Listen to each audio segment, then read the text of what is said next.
사랑하는 성도 여러분, 우리는 저번 주에 예수님은 빛이시다, 빛, 그 주제로 우리가 말씀을 한번 나눠보았습니다. 제가 오랫동안 있었던 남아공의 그 광야에 정말 이름 모를 꽃들이 끝이 없이 펼쳐지는, 그 누구도 씨를 뿌리고 거두는 자가 없지만은 때가 되니 거기에 비가 오고 빛을 통해서 약 한 2주 정도요, 그 때를 놓치면 안 됩니다. 쫙 폈다가 져가는 그 모습들, 그 태양을 따라서 그 꽃들이 이렇게 움직이는 모습들이 장관을 이룹니다.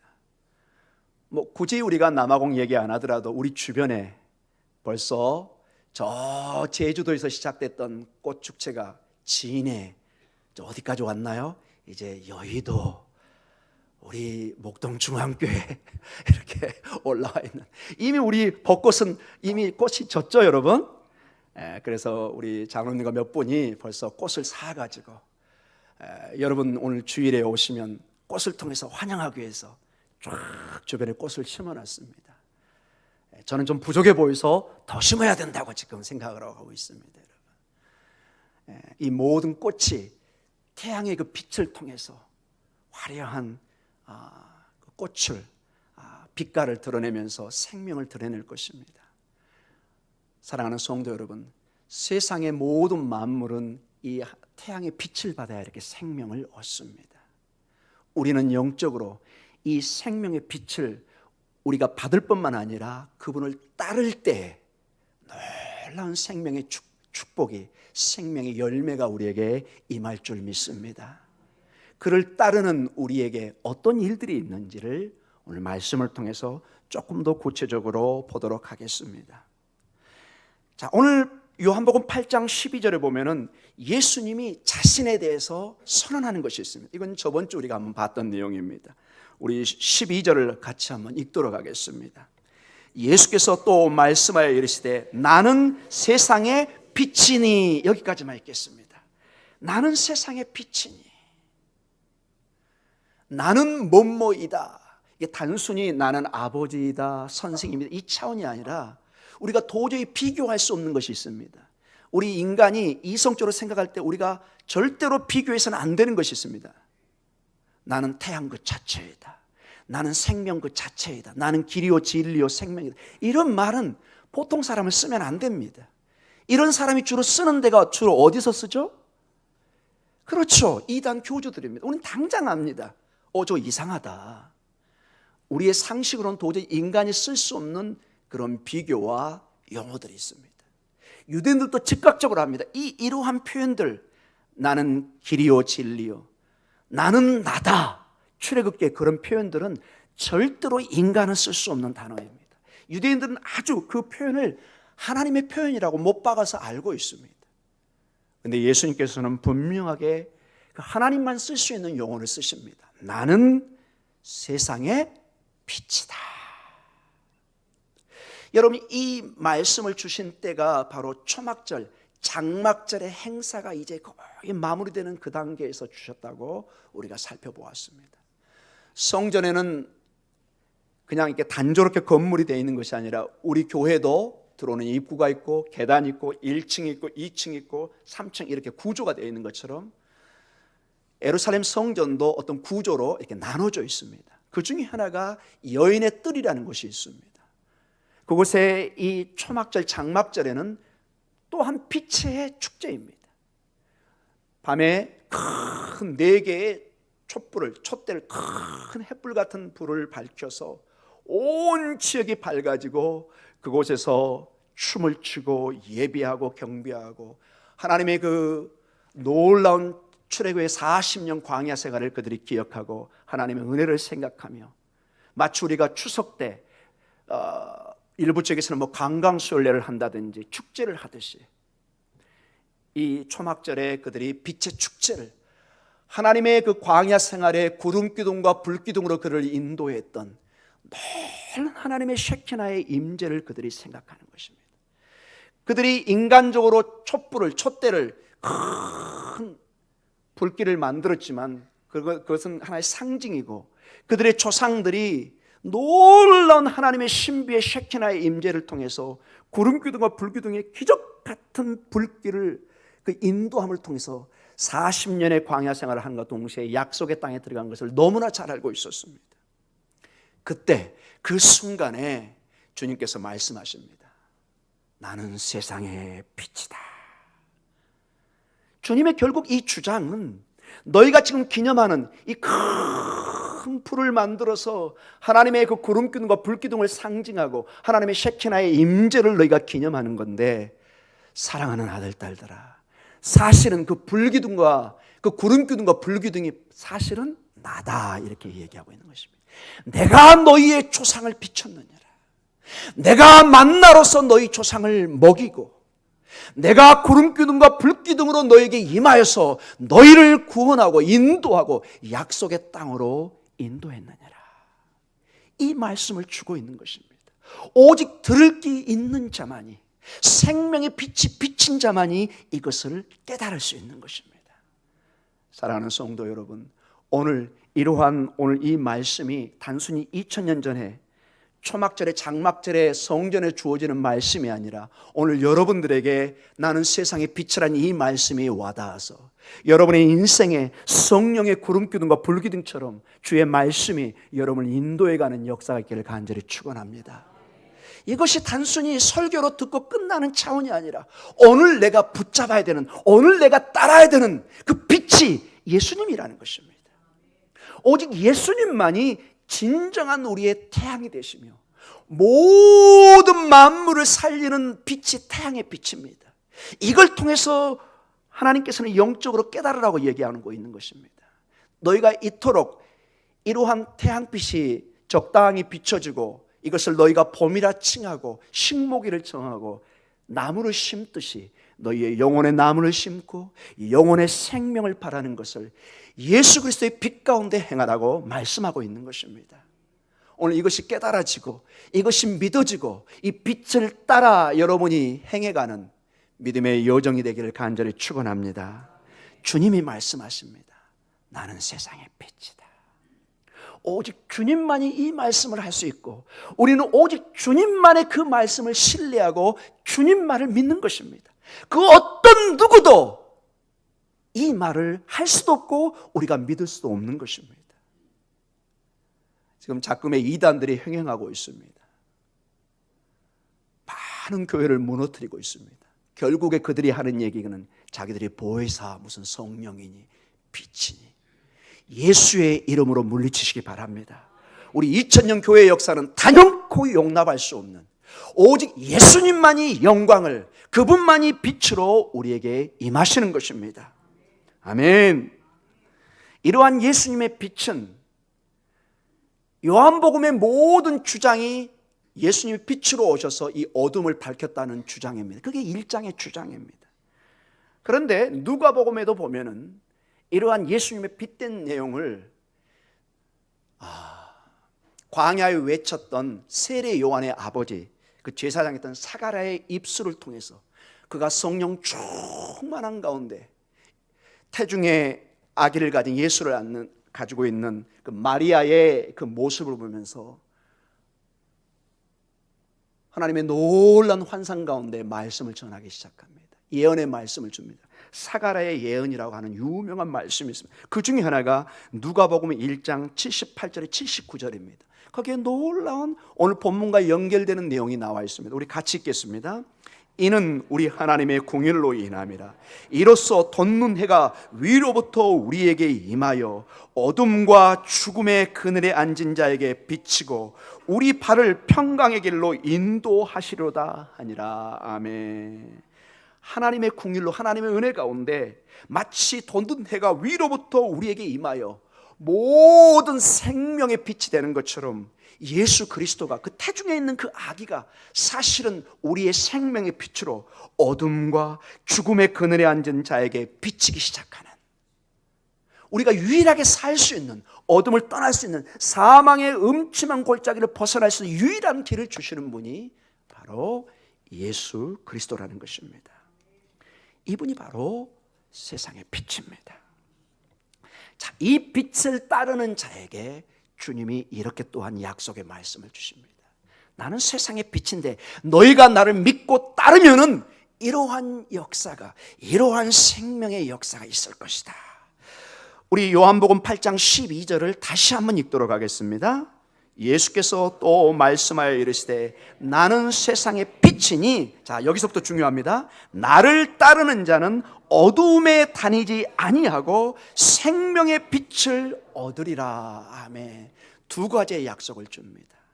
더 이상 우리는 어둠에 다니지 않습니다. 더 이상 사망의 자식이 아니라, 율법의 자식이 아니라 생명의, 언약의, 약속의 자녀가 되고, 더 이상 우리는 어둠 속에서 우리의 죽음을 걱정하지 않습니다. 사망아 너의 쏘는 것이 어디 있느냐, 우리는 담대하게 주장할 수 있습니다. 왜냐? 우리는 그 사망의 어둠에서 벗어나 생명의 빛으로 걸어가기 때문에 그렇습니다. 그리고 말씀하십니다. 너희에게 생명의 빛을 얻으리라. 생명의 빛이 너희에게 있을 것이다. 이 놀라운 말씀을 주고 있습니다. 광야를 걷던 이스라엘 백성, 낮에는 구름 기둥을 주시해야 됩니다. 언제 어디로 움직이는, 늘 그들은 구름 기둥을 보면서 그들의 모든 방향과 위치와 모든 것을 결정해야 됩니다. 그게 40년 광야 생활의 모습입니다. 밤에는 그들은 불기둥의 빛 가운데 걸었습니다. 여러분, 광야는 이렇게 평평한 이렇게 넓은 지역만이 아닙니다. 그런 지역도 있지만은 매우 위험한 지역이 많습니다. 어떤 계곡은 거의 100m, 200m의 큰 계곡들이 무섭게 펼쳐져 있습니다. 조금만 발을 잘못 들이면은 살 수가 없는 그런 지역이 한두 군데가 아닙니다. 그래서 밤에 함부로 움직인다, 목숨을 내놓는 아주 위험한 일입니다. 더구나 이런 많은 무리들이 움직인다는 것은 매우 위험합니다. 그러나 아무리 어두워도 그곳에 불빛이 내려지면은, 아주 보름달이 환하게 비치면은 여러분 어떻죠? 다 보고 지나갑니다. 저는 이 말씀을 준비하다가 어릴 때 생각이 많이 났습니다. 여러분, 저 시골에 무슨 가로등이 있고 무슨 옛날에 좀 지나서야 뭐 후레쉬도 있었지만, 정말 여러분 한 50년, 40년 전에 무슨 후레쉬 같은 게 흔치 않았던 일이죠. 여러분, 그냥 컴컴한, 사람이 전혀 보이지 않는 시골길에, 여러분 얼마나 또 산에 공동묘지도 많고 저수지도 많고, 전부 다 어린 저에게는 무서움의 대상이었습니다. 물에는 물귀신, 산에는 산귀신. 그래서 무조건 소리치면서 막 지나다녔던 그 모습이 얼마나 지금도 생생한지 서울에 사시는 분은 잘 모르실 것입니다. 여러분, 소리를 질러가면서 막 괜히 그냥 막 그 무서움을 이겨내려고, 그 생각이 얼마나 난. 그런데 그 무서운 그 칠흑 같은 시골의 그 밤의 어둠 속에서도 보름달, 달이 쫙 뜨면 어떻게 되죠? 환한, 얼마나 밝은지 몰라요. 얼마나 밝은지. 여러분, 하나님의 그 구름 기둥과 불 기둥이 이렇게 비칠 때, 특별히 불 기둥이 비칠 때 그들은 밤에도 움직일 수 있고 환한 역사를 보게 됩니다. 그리고 이 약간 좀 번외의 얘기지만은 제가 거기서 살아보면서 또한 느낀 게 뭐냐, 이 기후적인 문제입니다. 이 광야의 특징은 낮에는 정말 죽을 듯이 덥습니다. 어떨 때는 막 40도, 50도 이렇게 올라갑니다. 사람이 너무 더우면 여러분 숨쉬기 어려운 거 아시죠? 사람이 36.5도인가요? 그 사람의 몸의 체온이 더 위로 올라가면 너무 위험하기 때문에 아이들은 반드시 냉찜질을 빨리 해줘야지, 안 그러면 뇌에 손상을 가합니다. 우리 장기에 심각한 손상을 줍니다. 너무 더우면 우리가 살 수가 없고 호흡도 곤란합니다. 여러분, 그 더운 그 광야의 낮에 구름 기둥이 쫙 함께하면 어떤 현상을 줄까요? 그게 그늘이 되는 것입니다. 시원한. 뭐 나무 밑에 들어가면 되죠. 목사님, 꼭 구름 기둥이 있어야 되나요? 광야를 모르시는 얘기. 광야에 나무가 많이 있을까요, 없을까요? 거의 없다고 보시면 됩니다. 거의 없습니다. 그냥 땡볕에 그대로 노출되는 것입니다. 그래서 여기 여성분들 만약에 거기서 하루만 이게 팔을 걷고 다니면 저녁에 병원에 입원하셔야 됩니다. 그대로 빨갛게 타버립니다. 여기가 어느 정도 심하냐면, 저희가 실험을 해보니까 광야에 여러분 계란 같은 거 있잖아요. 이런 그 바위 같은 게 있을 거 아니에요. 거기에 계란을 깨서 딱 올리면 지지지하고 후라이가 돼버립니다. 안 믿어지시면 해보시면 됩니다. 거기 살갗 잘못되면은 이게 화상을 입습니다. 그 정도로 뜨거워 달궈져 있습니다. 그래서 낮에는 구름 기둥이 정말 필요한 걸 저는 느꼈습니다. 그리고 밤에는 여러분 거짓말처럼 사막이 추워집니다. 어느 정도 추워질까요? 8도, 9도, 10도 정도로 뚝 떨어져 버립니다. 이 온도차가 얼마나 심한가 여러분 이해하시겠죠? 여러분 이 덥다가 갑자기 추워지면 그 사람이 느끼는 것은 훨씬 강하게 느끼는 것입니다. 그래서 여러분 그 아랍 사람들 보면 하얀 두건 같은 게 두껍게 쓰고 다니죠 여러분. 그게 여러분 햇볕도 보호할 뿐더러 밤에 여차하면 그게 이불이 돼서 몸을 감싸는 것입니다. 이게 다 생각이 있어서 이걸 괜히 이거 두르고 다니는 게 아닌 것입니다. 그래서 여러분 그 추운 밤에는 쌀쌀한 그 밤에는 나무 같은 게 없기 때문에 바로 바람이 그냥 살결에 부딪혀서 추운 것을 느낍니다. 그래서 이 구름 기둥과 불 기둥이 이 사막에 얼마나 필요한가를 우리는 또 하나 알 수 있습니다.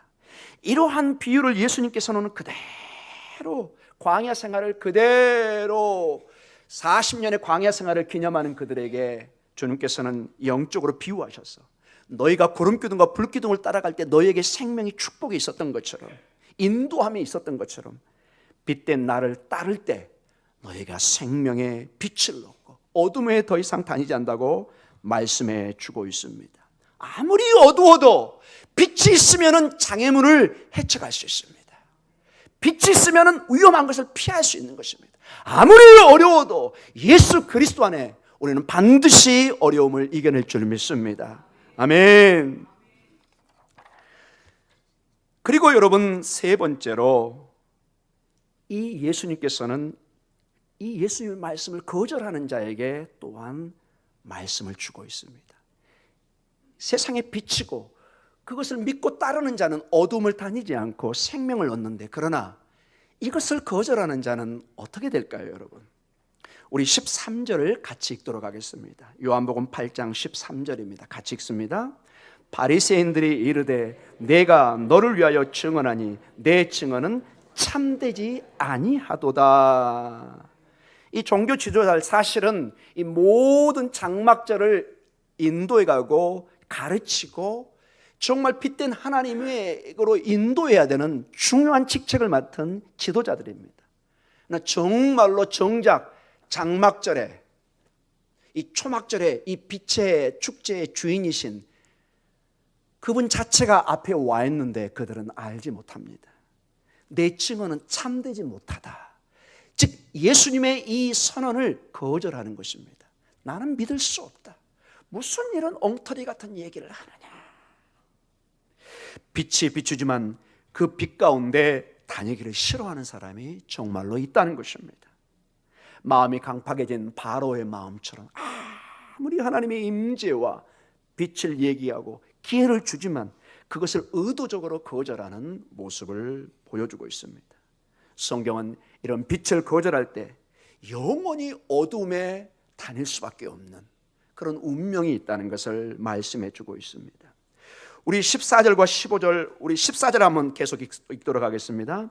예수께서 대답하여 이르시되 내가 나를 위하여 증언하여도 내 증언이 참되니 나는 내가 어디서 오며 어디로 가는 것을 알고니와 너희는 내가 어디서 오며 어디로 가는 것을 알지 못하느니라. 아멘. 좀 어려운 내용이긴 하지만 예수님은 참되다 그리고 알다라는 단어로 계속 이 종교주의자들과 반대 의견을 제시합니다. 예수님은 스스로 얘기합니다. 나는 내 얘기는 참되다. 내 증언은 참되도다. 그러나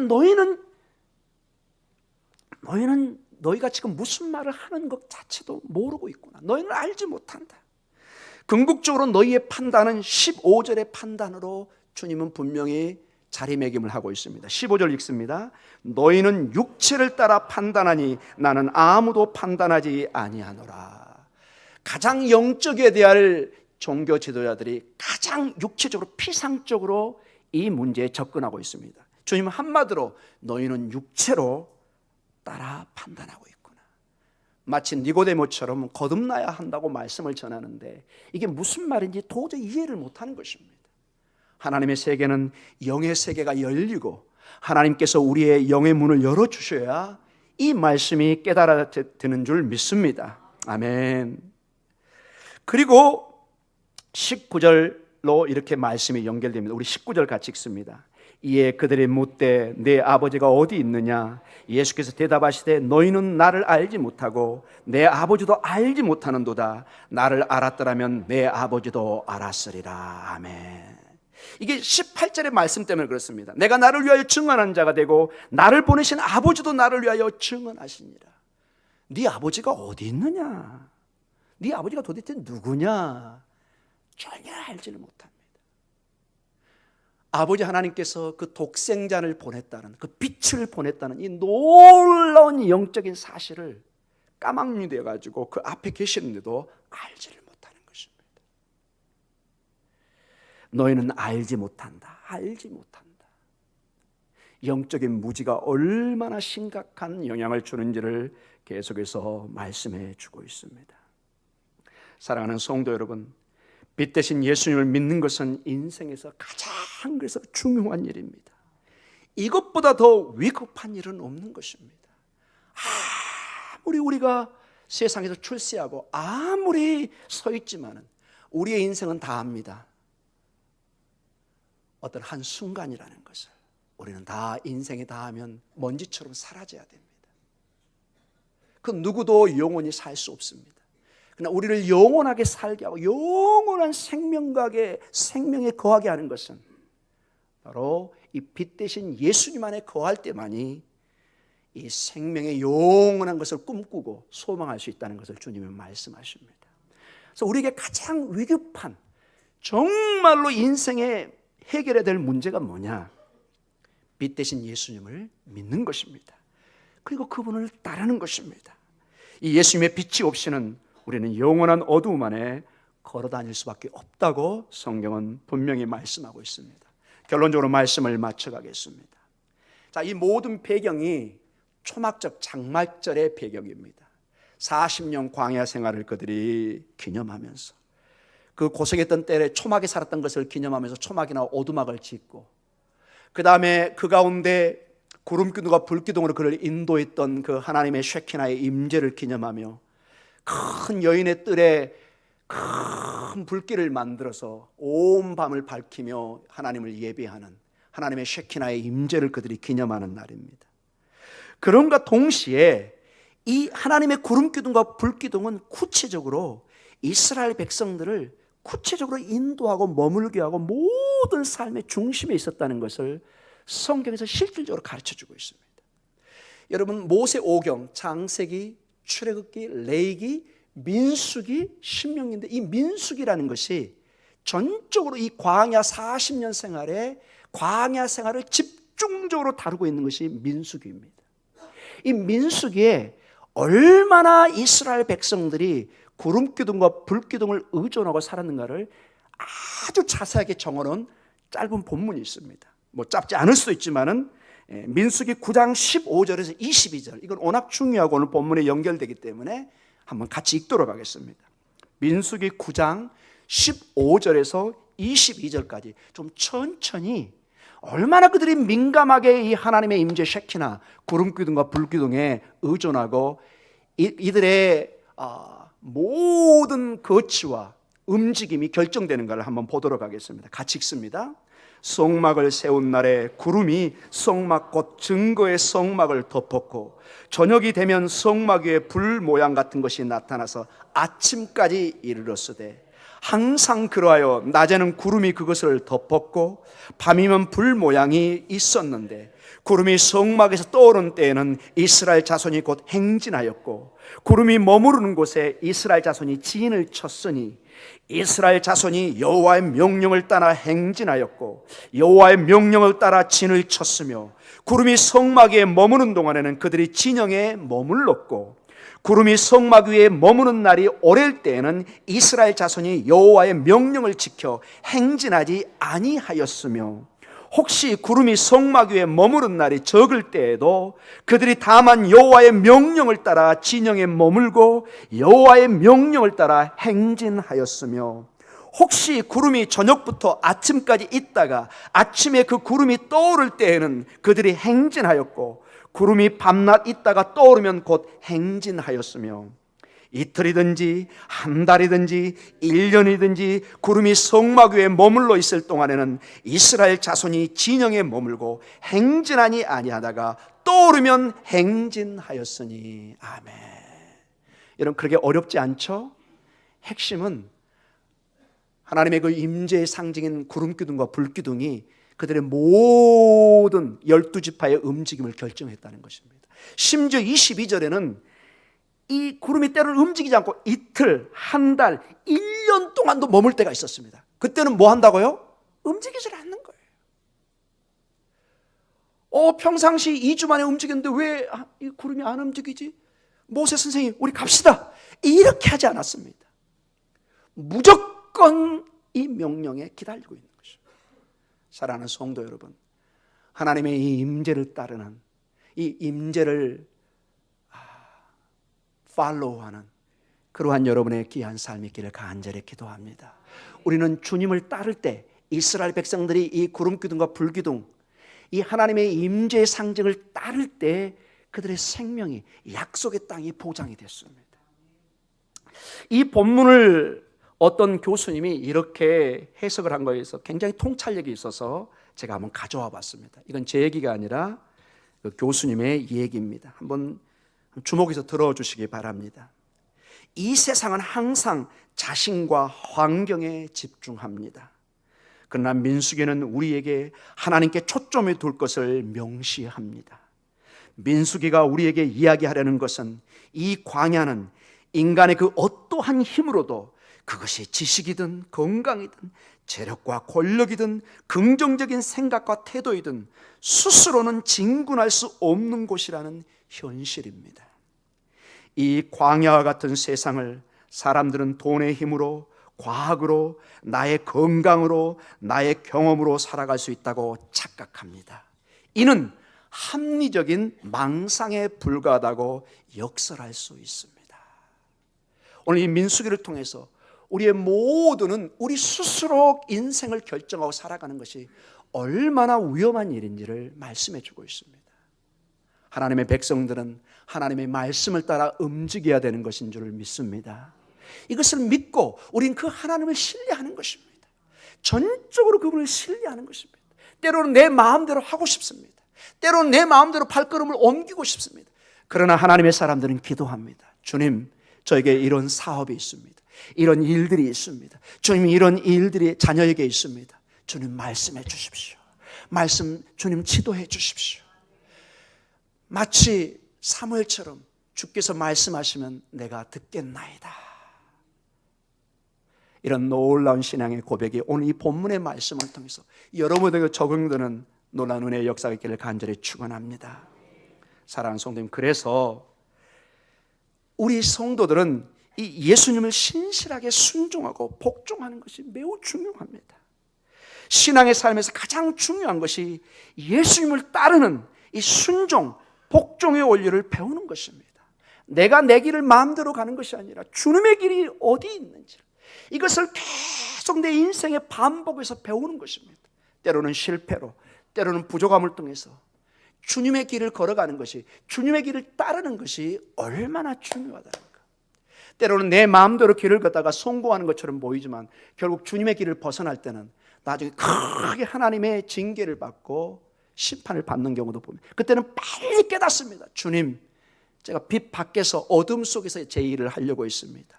주님, 저를 다시 불쌍히 여겨주시고 저를 빛 가운데로 인도해 주시고, 지금은 약해 보이지만 주님이 인도하시면 그 마지막은 30배, 60배, 100배의 열매가 맺혀질 줄 믿습니다. 그 신앙으로 가는 것입니다. 아멘. 자, 이러한 신앙 가운데 요한복음 8장 12절이 다시 한번 여러분과 제 삶에 하나님의 메시지로, 오늘 성령의 음성으로 들려지는 역사가 있기를 간절히 축원합니다. 요한복음 8장 12절입니다. 다시 읽겠습니다. 예수께서 또 말씀하여 이르시되 나는 세상의 빛이니 나를 따르는 자는 어둠에 다니지 아니하고 생명의 빛을 얻으리라. 아멘. 아멘.